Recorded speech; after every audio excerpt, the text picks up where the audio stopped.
हमारे जीवन में आँखों का बेहद ही महत्व है। देखा जाए तो हम जो भी चीज़ें देखते हैं अपने आँखों के सहारे से ही देखते हैं और उसका विज़न हम कर पाते हैं और देख पाते हैं। इस वक्त हमारे साथ मौजूद हैं डॉक्टर संतोष सिंह पटेल जी। बता दें कि सर एसोसिएट प्रोफेसर हैं भीमराव अंबेडकर अस्पताल में। चूँकि गर्मियों का मौसम है और गर्मियों के दिनों में किस तरह से आँखों को लेकर हमें केयर करनी चाहिए, तो इन सभी सवालों के साथ हम डॉक्टर से बातचीत करेंगे। सर देखा जाए तो गर्मियों का मौसम आ रहा है, किस तरह से लोगों को अपनी आँखों को केयर करना चाहिए, क्या सावधानियाँ बरतनी चाहिए?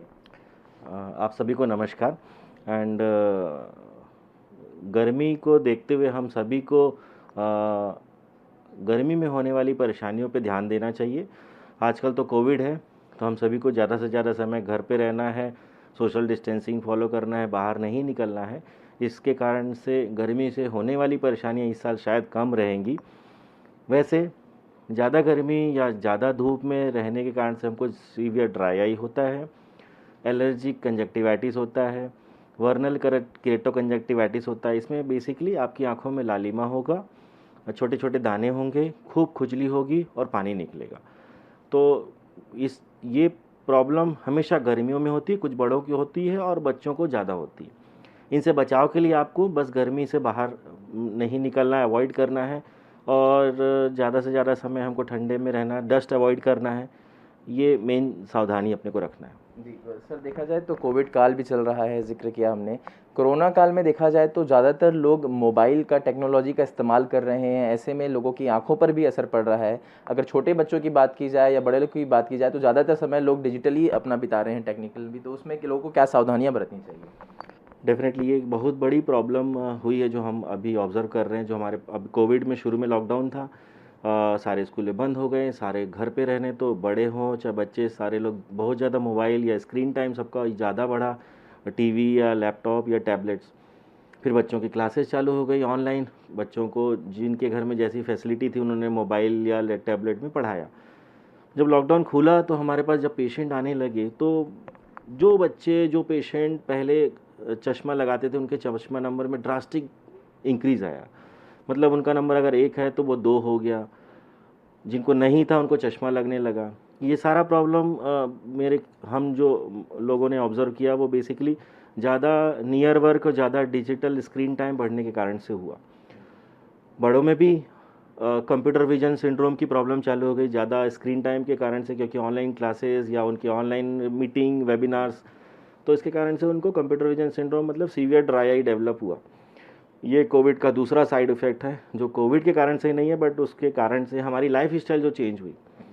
इसके लिए मेरी सलाह सभी को यही रहेगी कि ज़्यादा से ज़्यादा हम छोटी स्क्रीन से बड़ी स्क्रीन में शिफ्ट हों। मतलब अगर बच्चों को क्लासेस करानी है तो मोबाइल में तो ना ही कराएं, वो टैबलेट में कराएं, क्योंकि टैबलेट बड़ा होता है, आईपैड। अगर आपके पास आईपैड से ऊपर जा सकते हैं, लैपटॉप है, तो आप लैपटॉप में कराएं। बच्चों को या आपको मनोरंजन करना है तो ज़्यादा से ज़्यादा आप टीवी से करें, बजाय कि मोबाइल या टैबलेट में मूवी देखने के। तो आपको ये जो होने वाली स्क्रीन टाइम के कारण से जो प्रॉब्लम है ये कम होगी। सर देखा जाए तो कोविड से ही एक जुड़ा सवाल है कि कोरोना काल के बाद कई लोगों में ऐसे सिम्टम्स देखने को मिले जो ठीक होकर घर पहुंचे हैं, लेकिन फिर भी उनकी आंखों में कुछ समस्याएं हुई हैं। तो लोगों को कैसे केयर करना चाहिए जो कोविड से अभी हाल ही में ठीक हुए हैं? कोविड से पोस्ट कोविड रिकवरी में बेसिकली पेशेंट वीक हो जाता है, काफ़ी वेट लॉस काफ़ी हो जाता है, कमजोरी ज़्यादा रहती है। चेस्ट प्रॉब्लम जिनको लंग इन्वॉल्वमेंट होता है उनको रेस्पिरेटरी प्रॉब्लम होती है, जिसके लिए फिजिशियंस उनको रेस्पिरेटरी एक्सरसाइज ये सारा बताते हैं। परंतु आँखों के लिए बेसिकली उनको ड्राई आई ज़्यादा होता है। कई पेशेंट्स में कंजक्टिवाइटिस या रेडनेस, आँखों में लालिमा हुई है। कई पेशेंट्स में चश्मे का नंबर चेंज हुआ है। बहुत ही कुछ पेशेंट्स में रेटिना की प्रॉब्लम्स हुई है। तो बेसिकली अगर आपको ये कुछ में से कोई तकलीफ़ होती है तो आपको आई चेकअप कराना है, डॉक्टर को दिखाना है, जो कि कोविड रिकवरी के बाद आसानी से किया जा सकता है। और बहुत भयंकर बीमारी नहीं होती कोविड के कारण से आँखों में, तो उसको इलाज किया जा सकता है। जी सर अगर देखा जाए तो हमारे देश में सेल्फ मेडिकेशन की जो प्रक्रिया है वो ज़्यादा रही है।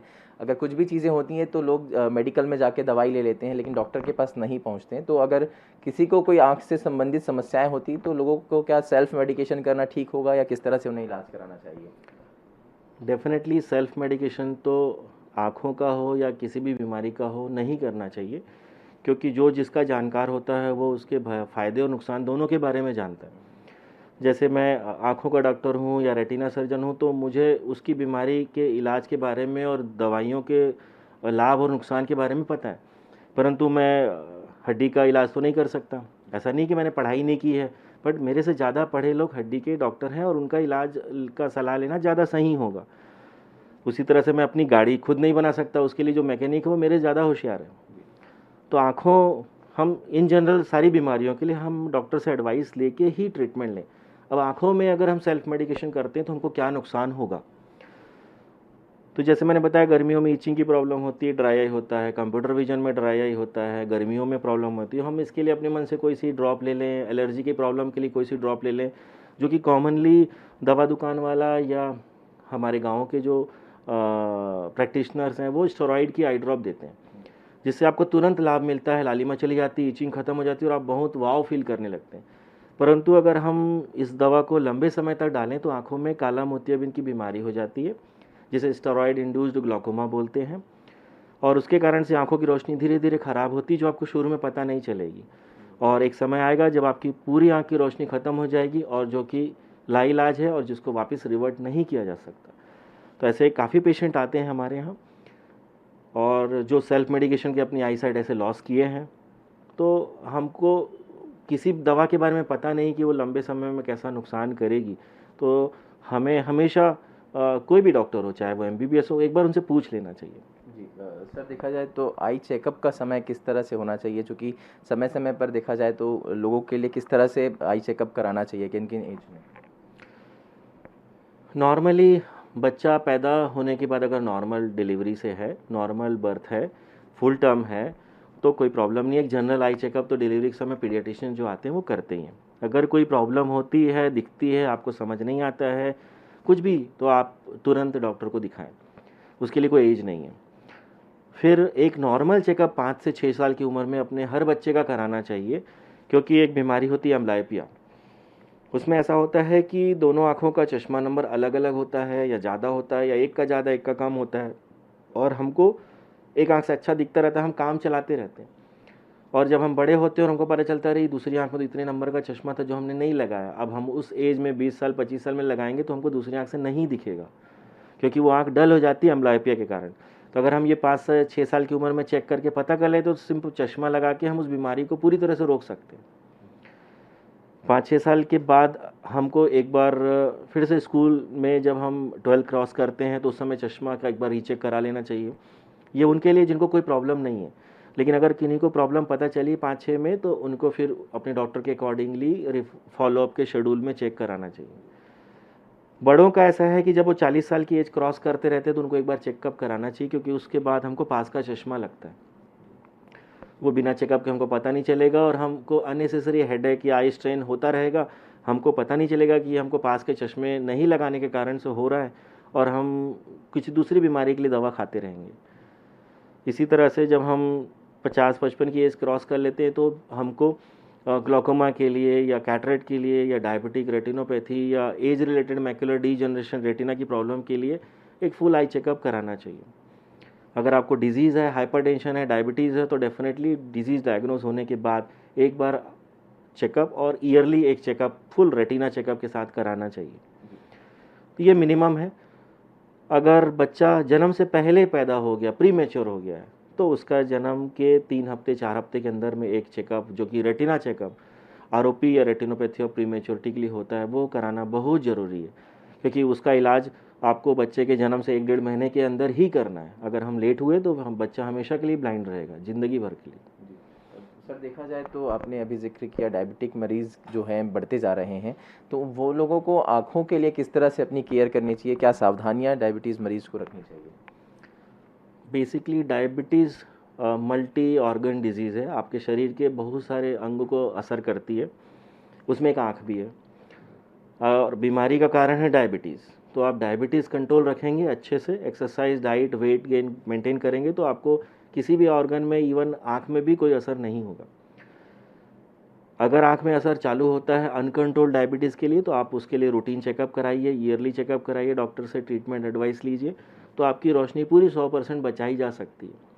परंतु अगर जो मरीज़ ऐसा नहीं करते हैं, अनकंट्रोल्ड डायबिटीज़ में रहते हैं, चेकअप भी नहीं कराते हैं, तो over a period of time 2-4 साल में उनकी आँखों में रेटिना में प्रॉब्लम होती है और डायबिटिक रेटिनोपैथी डेवलप होती है, जिसके कारण से पर्दे में खून के थक्के जमना, पर्दे का उखड़ना, पर्दे में सूजन होना और फिर रोशनी ख़राब होना चालू होता है, जिसको एक हद तक हम ठीक कर सकते हैं और एक हद के बाद फिर हम पूरा ठीक नहीं कर सकते। उसके इलाज में ऑपरेशन, लेज़र, काफ़ी सारी परेशानियाँ करनी पड़ती है और मरीज़ को बार-बार भी दिखाना पड़ता है। और इन सब चीज़ का सबसे सस्ता इलाज ये है, अपना डायबिटीज़ कंट्रोल रखें, हेल्दी रहें और बीमारी होने के पहले चेकअप करा लें। सर एक और सवाल आखिरी में लेना चाहूँगा। जिस तरह से देखा जाए सर, कोविड के दौरान बहुत सारी चीज़ें बदल रही है, लोगों की लाइफस्टाइल बदल रही है। वहीं देखा जाए तो अब कोरोना के चलते कई ऐसे भी केसेस आ रहे हैं जिनमें देखा जाए तो आँखों की समस्या, पहले ही आपने बताया कि दिक्कतें होती हैं, लेकिन अभी फिर भी जो फैलाव को रोकने के लिए बताया जाता है कि हाथों को हमें धोना चाहिए, ऐसे सीधे आँखों को ना छुएं। तो क्या केयर रखनी चाहिए, सावधानियाँ क्या बरतनी चाहिए? कोविड में आपको बचाव के लिए बेसिकली जो कोरोना का इन्फेक्शन, कोविड-19 जो इन्फेक्शन है कोरोना वायरस का, वो बेसिकली हमारे नाक के रास्ते ही अंदर जाता है। तो सामने वाला के सांस के रास्ते से या मुंह में बात करते करते समय जो ड्रॉपलेट्स या जो इन्फेक्टिव वायरस हवा में आएगा, वो आपके इसी रास्ते से जाएगा, आपके हाथ से नहीं जाएगा। तो इसके लिए आपको नाक और मुंह पूरी तरह से कवर रखना है। कभी भी किसी से भी मिलते समय, चाहे अपने पड़ोस में, चाहे मार्केट में या किसी भी आदमी से, क्योंकि कोई भी आदमी को पॉजिटिव हो सकता है अभी, भले वो एसिम्प्टोमेटिक हो, उसको वायरस हो सकता है। दूसरा चीज़ ये है कि आप किसी सरफेस को टच कर देंगे जहाँ पे वायरस उड़ के आया है, सरफेस पे हो गया है, और उस सरफेस को टच किए या उस आदमी से हाथ मिलाए और उस हाथ को आप मुंह या नाक में लगाएं, तो इस तरीके से वायरस जा सकता है। तो इसके लिए पहला चीज़ तो मुंह को, नाक को कवर करके रखें हमेशा। सेकंड चीज़ ये है कि कभी भी हम अपने फेस को टच करने के पहले अपना हाथ हमेशा धोएं और रूटीन में भी हम बीच-बीच में हाथ को साफ़ करते रहें, ताकि कभी भी अगर हम एक्सीडेंटली टच कर लें तो इन्फेक्शन का चांसेस एकदम मिनिमम रहे। तो ये थे हमारे साथ डॉक्टर संतोष सिंह पटेल जी, जिन्होंने बताया कि किस तरह से हमें अपनी आँखों को केयर करना चाहिए, चूँकि गर्मी का समय है, साथ में भी अगर देखा जाए तो कोविड काल भी चल रहा है। तो जो इन्होंने एहतियात बताए हैं, किस तरह से हमें लोगों को ध्यान रखना है, ख़ासतौर पर अगर देखा जाए तो कोरोना काल के दौरान जिस तरह से जो गाइडलाइन का पालन करने की बात कही गई है, उसका भी पालन करना है। साथ ही अपने आँखों को जो सुरक्षित रखने के लिए जिस तरह से इन्होंने बताया कि समय-समय पर हमें रूटीन चेकअप भी कराना चाहिए और साथ ही जो केयर की बात कही है, उसे भी उन्हें लागू करना चाहिए। कैमरा पर्सन मिथिलेश साहू के साथ सिद्धार्थ श्रीवासन, ईटीवी भारत, रायपुर।